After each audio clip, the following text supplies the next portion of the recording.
A paz do Senhor. Você sente que em alguma área da sua vida o deserto foi tão longo que as promessas parecem ter morrido? Em 2026, muitos estão olhando para seus sonhos e vendo apenas um cenário de escassez e sequidão. Mas hoje, Deus te trouxe aqui para te levar a um vale diferente. Um vale onde a última palavra não é a morte, mas a ressurreição.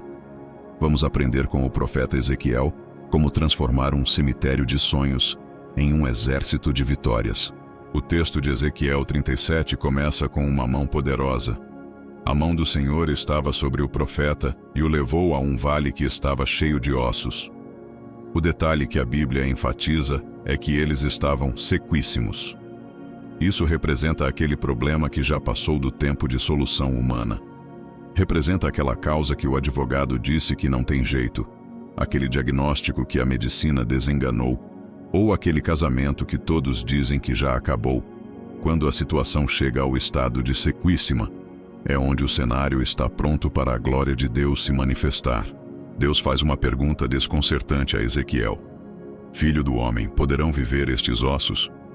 Humanamente, a resposta seria não. Mas Ezequiel, em sua sabedoria e humildade, responde: Senhor Jeová, tu o sabes. Muitas vezes, em 2026, Deus vai te perguntar sobre o seu futuro para testar se você está olhando com os olhos da carne ou com os olhos do Espírito. A resposta de Ezequiel abre a porta para o sobrenatural, porque ele tira o foco da impossibilidade e coloca na soberania de Deus. Então vem a ordem: profetiza. Guarde isso.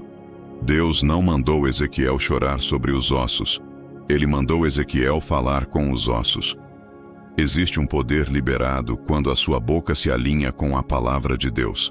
Enquanto o profeta falava, houve um ruído, um rebuliço, e os ossos começaram a se juntar. Nervos surgiram, a carne cresceu e a pele os cobriu. Mas note algo fundamental: eles ainda eram corpos inertes. Havia estrutura, mas não havia vida. Muitas vezes em nossa vida, nós conseguimos organizar as coisas, arrumamos a casa, ajeitamos as finanças, mas ainda sentimos um vazio, uma falta de propósito.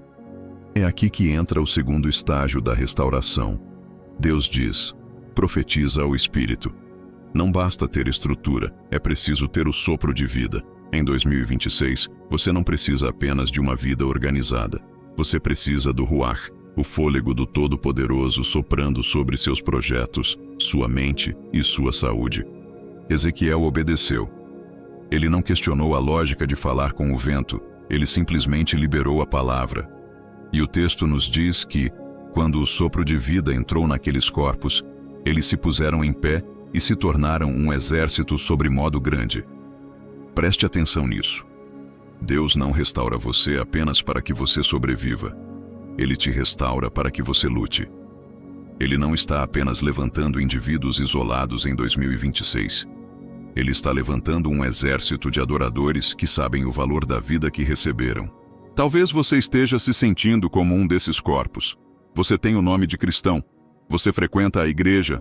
Você tem a pele da religiosidade. Mas por dentro, você se sente sem fôlego. O cansaço emocional de 2026 tem tentado roubar o seu entusiasmo. Mas a palavra hoje é de restauração total. Deus está soprando nos quatro ventos sobre a sua direção. Onde havia desânimo, haverá vigor. Onde havia confusão, haverá clareza de propósito.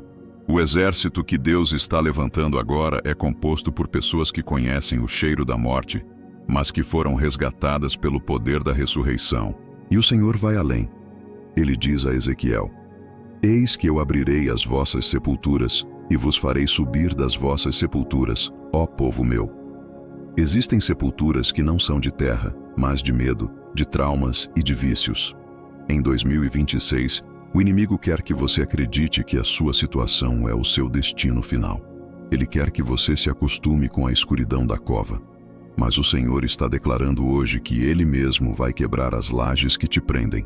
Ele vai te tirar para fora para que o mundo veja que o Deus que você serve não é um Deus de estátuas, mas o Deus que governa sobre a vida e sobre a morte. A esperança que nasce no Vale de Ossos Secos não é uma esperança baseada em possibilidades humanas, mas na palavra que sai da boca de Deus. Se ele falou, os ossos precisam se mover. Se ele soprou, a vida precisa voltar. Não importa o quão seco esteja o seu cenário hoje. O que importa é a voz que está ecoando sobre ele. Quando você sair desse vídeo, não olhe mais para a sequidão com desespero. Olhe com expectativa. Comece a profetizar sobre a sua casa, sobre o seu trabalho e sobre a sua saúde. Não diga a Deus o tamanho do seu problema. Diga ao seu problema o tamanho do seu Deus. O rebuliço já começou. As peças estão se encaixando e o fôlego de vida está chegando para te colocar de pé, como um guerreiro imparável neste novo tempo. É preciso entender que entre o vale de ossos e o exército de pé existe um ruído. A Bíblia diz que enquanto Ezequiel profetizava, houve um estrondo e um rebuliço. Muitas vezes, em 2026, quando Deus começa a agir na sua vida, as coisas parecem piorar antes de melhorar. O ruído assusta. O movimento de ossos batendo uns nos outros gera desconforto. Às vezes, o barulho na sua casa, na sua saúde ou nas suas finanças é apenas o sinal de que as peças estão finalmente se encontrando. Não confunda o barulho do processo com o caos da derrota. O rebuliço é a prova de que a inércia foi quebrada.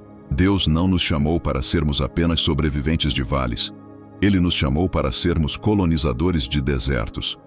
Quando aquele exército se levantou, o cenário geográfico não mudou imediatamente. Eles ainda estavam no vale, mas a natureza de quem estava lá mudou. O que antes era um depósito de perdas, tornou-se um quartel-general de glória. Em 2026, Deus quer mudar a sua natureza para que você transforme o seu ambiente. Onde as pessoas veem apenas passado e morte, você verá matéria-prima para um milagre. Para finalizar, entenda.